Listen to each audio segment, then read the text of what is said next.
रामचरितमानस के 5वें कांड का नाम सुंदर कांड क्यों है? यूं तो पूरी राम कथा ही परम महिमापूर्ण है, परंतु सुंदरकांड का विशेष महत्व है। जहां अन्य भागों में प्रभु श्री राम की महिमा और यश गाया गया है, वही सुंदरकांड में राम भक्त हनुमान जी की शक्ति और यश का वर्णन है। इसके अतिरिक्त बालकांड के प्रसंगवश दिए गए वर्णन के अतिरिक्त परम राम भक्त विभीषण का भी परिचय इसी कांड में दिया गया है। पूरा सुंदरकांड भक्ति की शक्ति और भक्त की महिमा की गाथा है। सुंदरकांड का पहला सुंदरकांड के प्रारंभ में ही है, जब हनुमान जी लंका प्रस्थान कर रहे होते हैं।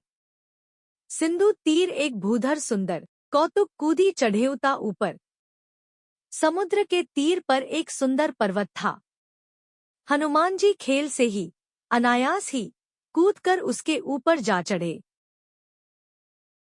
दूसरा, तब जब लंका पहुंचकर उसका निरीक्षण करते हैं। कनक कोटि विचित्र मणि कृत सुंदरायतना घना। विचित्र मणियों से जड़ा हुआ सोने का परकोटा है। उसके अंदर बहुत से सुंदर सुंदर घर हैं। चौराहे, बाजार, सुंदर मार्ग और गलियां हैं। सुंदर नगर बहुत प्रकार से सजा हुआ है। तीसरा, तब जब माता सीता रावण को उत्तर देती हैं। श्याम सरोज दाम सम सुंदर। प्रभु भुज करी कर सम दस्कंधर। सो भुज कंठ की तव असी घोरा। सुनु सट अस प्रवान पन मोरा। सीता जी ने कहा, हे दशग्रीव, प्रभु की भुजा जो श्याम कमल की माला के समान सुंदर और हाथी की सूंड के समान पुष्ट तथा विशाल है, या तो वह भुजा ही मेरे कंठ में पड़ेगी या तेरी भयानक तलवार ही। रे शट, सुन, यही मेरा सच्चा प्रण है। चौथा, तब जब माता सीता हनुमान जी द्वारा फेंकी गई श्री राम जी की मुद्रिका देखती हैं। तब देखी मुद्रिका मनोहर, राम नाम अंकित अति सुंदर। चकित चितव मुद्री पहचानी। हर्ष विषाद हृदयम अकुलानी। तब उन्होंने राम नाम से अंकित अत्यंत सुंदर एवं मनोहर अंगूठी देखी। अंगूठी को पहचानकर सीताजी आश्चर्यचकित होकर उसे देखने लगी और हर्ष तथा विषाद से हृदय में अकुला उठीं। पांचवा, जब हनुमान जी माता सीता से अशोक वाटिका के फल खाने की अनुमति मांगते हैं। सुनो मातु मोही अतिशय भूखा। लागी देखी सुंदर फल रूखा।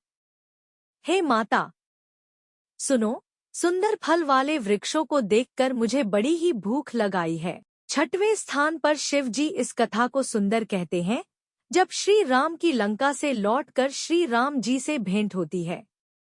सावधान मन करी पुनि संकर। लागे कहन कथा अति सुंदर। कपि उठाई प्रभु हृदयम लगावा। कर गही परम निकट बैठावा।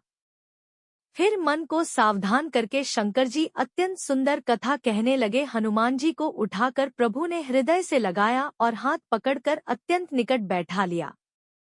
सातवां, तब जब श्री राम जी सेना सहित लंका प्रस्थान करते हैं। हर्षि राम तब कीन्ह पयाना। सगुन भय सुंदर शुभ नाना। तब श्री राम जी ने हर्षित होकर प्रस्थान कूच किया। अनेक सुंदर और शुभ शकुन हुए। आठवां, तब जब श्री राम का सागर पर कोप होता है, उस समय नीति संबंधी सठ सन विनय कुटिल सन प्रीति। सहज कृपन सन सुंदर नीति। मूर्ख से विनय, कुटिल के साथ प्रीति। स्वाभाविक ही कंजूस से सुंदर नीति व्यर्थ है। इसके अतिरिक्त सुंदरकांड दुख कष्ट भूत प्रेत बाधा को भी हारने वाली बहुत सी नीति का सार है, इसीलिए इस भाग को सुंदरकांड कहा गया है। Book your appointment now.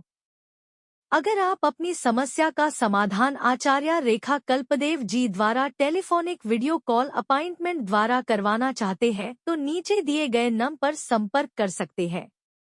भविष्यफल ज्योतिष केंद्र का पूरा परिवार आपकी सेवा में हमेशा तत्पर रहेगा। संपर्क करें 8178677715।